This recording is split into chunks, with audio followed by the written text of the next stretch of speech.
పద్మ అవార్డులు ప్రకటించేటప్పుడు తెలంగాణ దళిత ప్రజా ఉద్యమకారుడు కేంద్రానికి కనిపించలేదా అన్నారు పీసీసీ కార్యదర్శి అద్దంకి దయాకర్. బుద్ధిస్టు మీకు మావోయిస్టుగా కనబడ్డాడా అని ప్రశ్నించారు. గద్దర్పై బండి సంజయ్ చేసిన వ్యాఖ్యలు కరెక్ట్ కాదన్నారు అద్దంకి.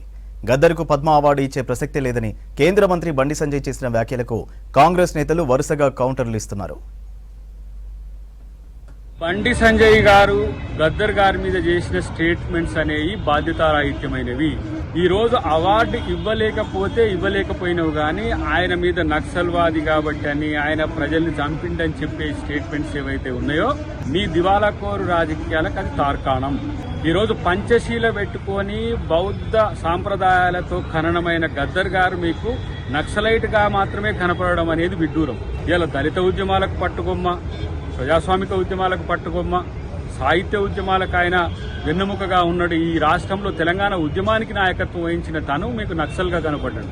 ఇలాంటి యొక్క భావదారిద్ర్యంతో బీజేపీ ఉన్నది కాబట్టే ఇంకా ఈ దేశంలో ఇట్లా ఎలగబెడుతున్నారు. మీరు చేసే ప్రకటనల వల్ల తెలంగాణ సమాజానికి కాదు, భారత సమాజానికి కూడా వచ్చేది ఏం లేదు. మీరు చేస్తున్న రాజకీయ ప్రకటనలు రాజకీయ ప్రయోజనాల కోసం చేస్తున్నాయి తప్పితే మరొకటి కాదు. అన్నిటికంటే ముఖ్యంగా మిమ్మల్ని కలిసి భారత రాజ్యాంగాన్ని కాపాడండి, పార్లమెంటుకు అంబేద్కర్ పేరు పెట్టండి, పార్లమెంటు ముందు అంబేద్కర్ విగ్రహం పెట్టమన్నప్పుడు మీకు నక్సల్వాదే కనపడ్డా, అంబేద్కరిస్ట్ కనపడలేదా అని చెప్పి ఆలోచించాల్సిన అవసరం ఉంది. ఈరోజు కేవలం రాజకీయ ప్రకటనలకే పరిమితమైన ఇద్దరు కేంద్ర మంత్రులతో వచ్చింది ఏం లేదు. ఏమిరా బాలరాజుని వల్ల అన్నట్టుగానే ఇలా ఉన్నదనేది మా యొక్క అభిప్రాయం.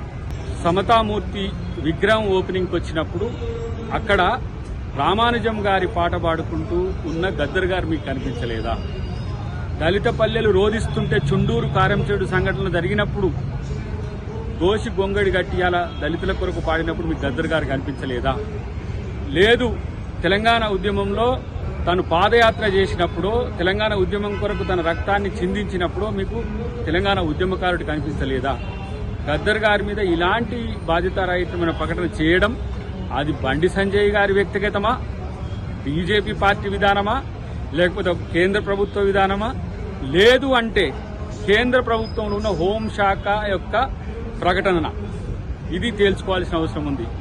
ఆపరేషన్ కగార్లో మీరు కంగారు పడుతూ ఇలా గద్దర్ గారి మీద చేసిన స్టేట్మెంట్స్ కు డెఫినెట్ గా మూల్యం చెల్లించుకుంటారు. ఇప్పుడు రాష్ట్ర ప్రభుత్వం మేము అధికారికంగా ఆయన యొక్క జయంతిని 31వ తారీఖు నాడు చేస్తున్నాం. ప్రభుత్వమే నేరుగా చేస్తున్నది. ప్రభుత్వం సరైన వ్యక్తులను ఇవ్వలేదు అని చెప్పి, ఎలిజిబిలిటీ ఉన్న వాళ్ళని ఇవ్వలేదు అని చెప్పి మాట్లాడడం అనేది సిగ్గుచేటు. ఇలా మీరు మరి చుక్కరామయ్య గారికి ఎందుకు ఇవ్వలేకపోయినారు, అందశ్రీ గారికి ఎందుకు ఇవ్వలేకపోయినారు? ఇలా ఎంతో మంది మేధావుల నుంచి ఇక్కడి నుంచి కేంద్ర రాష్ట్ర ప్రభుత్వానికి పంపించినప్పుడు ఎందుకు మీరు పనిచేయలేకపోయినారు? అది చేయకపోగా ఇలాంటి వేస్ట్ కామెంట్స్ చేయడం వల్ల మీ పార్టీని చెత్తబుట్టలు వేస్తే భవిష్యత్తులో బీజేపీ భూస్థాపితమయ్యే రోజులు భవిష్యత్తులో ఉన్నాయని చెప్పి